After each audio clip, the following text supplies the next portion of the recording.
Okay, so the first thing we're going to do is remove this hubcap and then break the lug nuts loose while the wheel's still on the ground.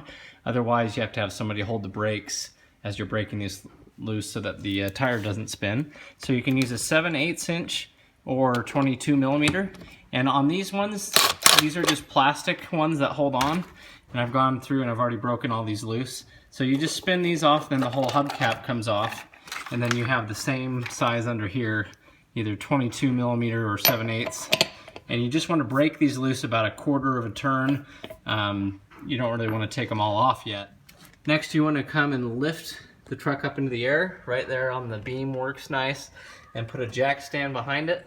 Or you can swap these two if you want. You can lift where the jack is and put the jack stand here. Either way. I'm just going to leave it both like this as we're working on it. So now we can just remove the wheel. Since this is now up in the air, we can remove these all the way and take the wheel off. Okay, so here's our caliper. We're going to be removing this next. And to do that, we're taking off two 18 millimeter bolts. There's one up top here, and from the bottom down there, there's the other one. Now, as you're taking this off, remember that the bolt is coming in this way. So as you're looking at it, to loosen it, it looks like we're going to be turning it clockwise because we're turning it this way, but that's just because the bolt goes in that way. So you're really looking at it like this.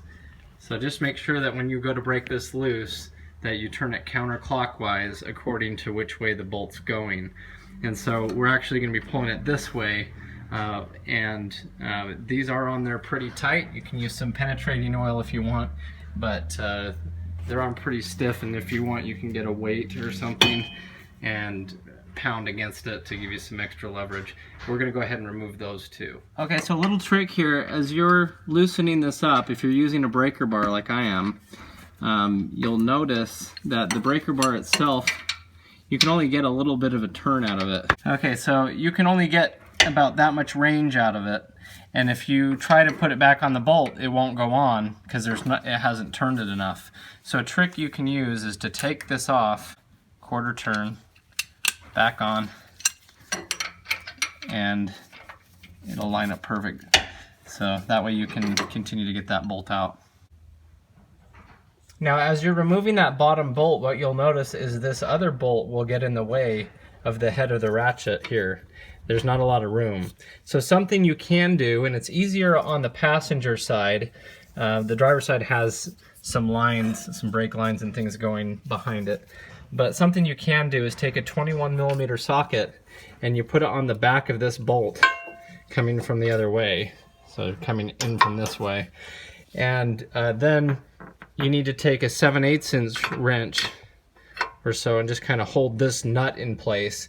And as you back that bolt out, these threads will disappear, you know, going back in. And so it'll give you some more clearance here for your socket. So if that doesn't work, once this is pretty well loose, you might need to change to open-end wrench or something, but you may have an issue of the head of the wrench getting caught against that, and then you won't be able to get it or the bolt out. Okay, so once this is pretty much out of its range and we're going to start hitting that bolt, you can take this off and switch to a ratcheting box wrench and just continue to push down on it and you'll be fine. Otherwise, you will have to drive this bolt out a little ways if you only have a wrench to work with. But this is how you can get around that problem.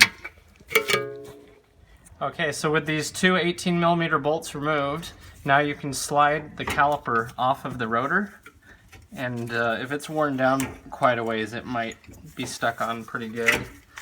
There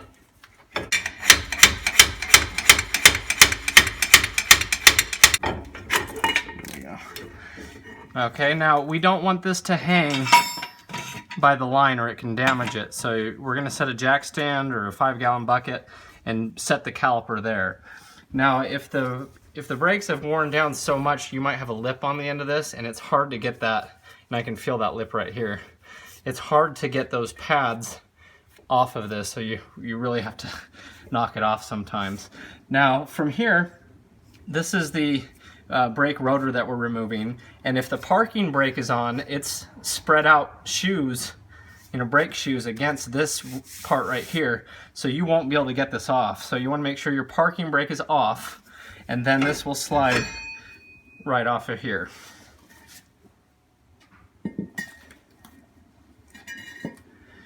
Okay, so here's your brake shoes for the parking brake. They expand and they go on the inside of that rotor.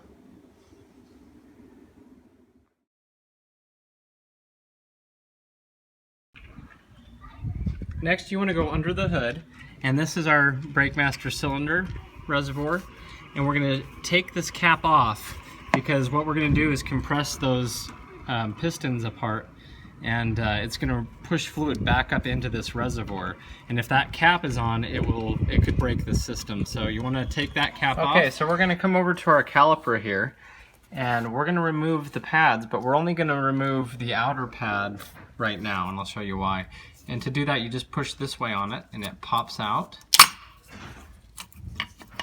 Okay, so with that out of the way, now we're going to take our brake compression tool, we're going to put it through here, and as we twist this, it's going to push this piston back inward. And there's dual piston on this, so we're going to try to do it as close to the center as we can, but we may have to do it on this side and then come down and do it on that side. And so we're going to go ahead and compress these back in. And once again, make sure that that brake master cylinder has the cap off it when you're doing this, because we're forcing the fluid back up through the lines.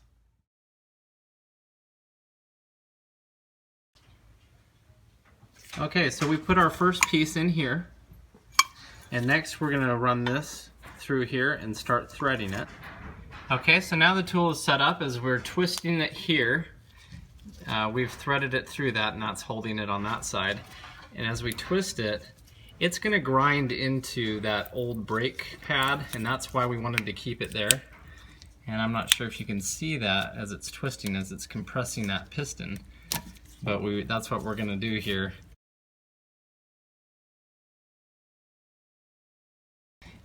Some vehicles, this is you need a special tool that locks in and twists this as it compresses it in.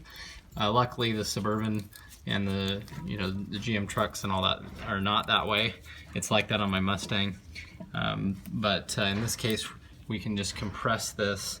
So we took it out, put it back in, and now we're just compressing the other piston in, doing the same thing. And I even put the other old pad in there too as extra strength there. This tool actually can eat through the pad, but I'm gonna go ahead and tighten this up again. And you want to get these pretty much as flat as they'll go, so that the new pads will fit inside here and go back on the new rotor. And you just want to be careful of this rubber boot here. You don't want that to get... Now you can also use a C-clamp if you don't have that other tool. And so it's just clamping those old brake pads on the inside here, and then it's around the back here. And so as we're tightening it, is compressing those two pistons. So that's just another way that you can do it as well.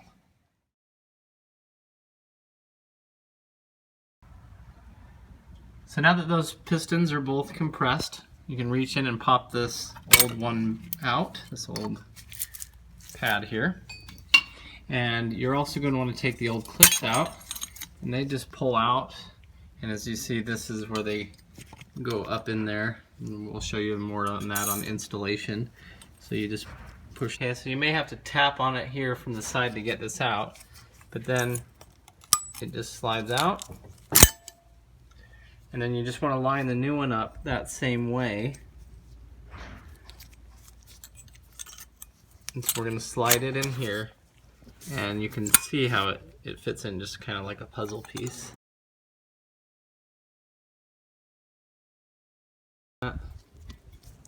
Just like that. You may have to work on it a little bit to get it fully into place. But you're just going to do that. Okay, so here's the new pads, and you'll notice that one is smaller than the other. The smaller one is on the inside of the caliper. The bigger one is on the side that's farthest on the outside by the tire. And so on the back side, you want to put some of this grease. It's just to make sure that they don't squeak when you apply the brakes. And of course, obviously, make sure that it is the back side. You don't want to be putting it on the side that's going to be touching the rotors.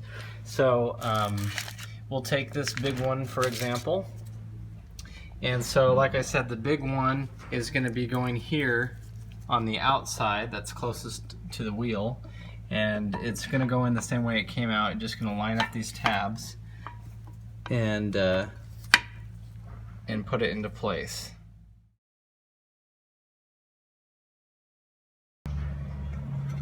Okay, sorry I didn't really show that too well since it's doing this one-handed, but we'll just pop that into place, just make sure that they go into their pins.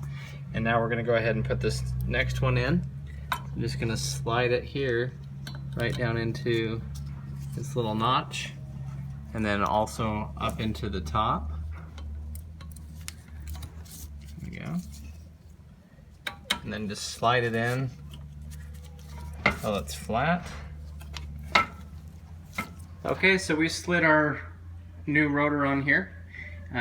Try not to touch where it's going to be making contact, because if you get grease or dirt or anything on there, it can really cause some trouble and make some hot spots and scratch it up. So try not to touch that, and use some brake parts cleaner on this if you want, because sometimes these come with oil on them, just for you know, shipping them and making sure they don't rust and all that. So now with both of these in, we can just pick up our whole rotor just the way that we took it off, and we're going to slide it back onto this and just line up those last two bolts back there.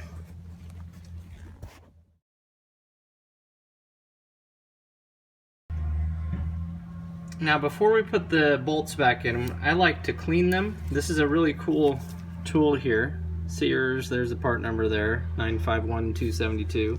And so what this does is you tighten it down, and this top wheel here goes down between the threads, and it cleans them out as you spin it.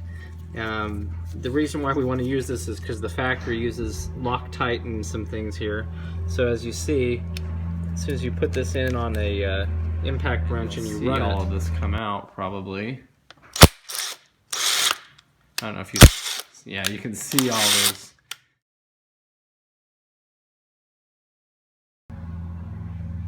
Next, we're going to put some Loctite thread locker on this. The funny thing is we're using blue, but it comes in a red tube. But blue is good because it's removable. Red is supposed to not be as removable. So you just put a thread of it down the whole bolt this way, and as you thread it in, it will spread it. So we're going ahead and we're just putting... Okay, so our caliper and rotor are back on. Those 18mm bolts are tightened on with Loctite.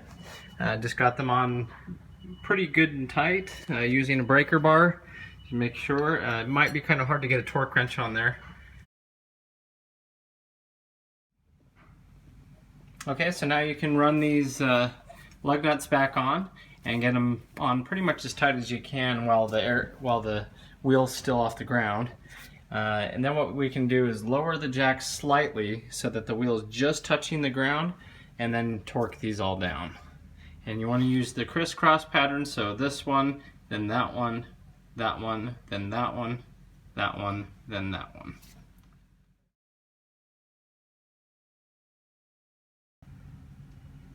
Okay, so once those are torqued down, you're going to put your hubcap back over it, if this is the style you have.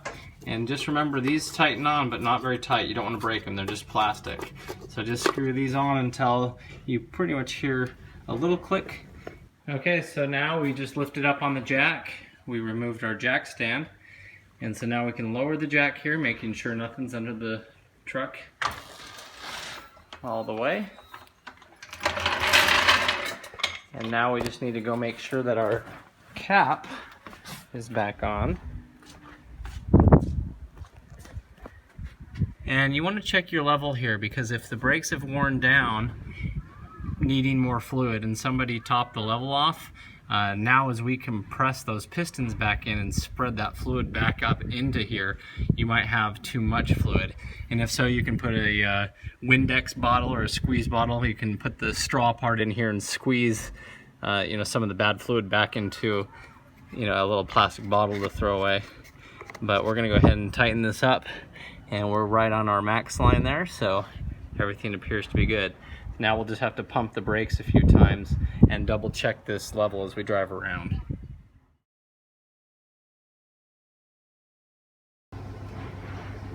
Now, as soon as you get in and push the brakes down, it will go all the way to the floor. And so just pump them a few times and it should build pressure. Now to brake the new brakes in, you can go about 20 miles an hour and then gently come to a full stop and repeat that process a few times. You just want to heat treat them, is what they call it. So just basically don't jump on the freeway the first time that you're driving on them if you can help it. Try to go from about 20-30 miles an hour to a full stop and do that a few times, and that should start to help the mating surfaces meet up and make a nice new brake system that won't squeak.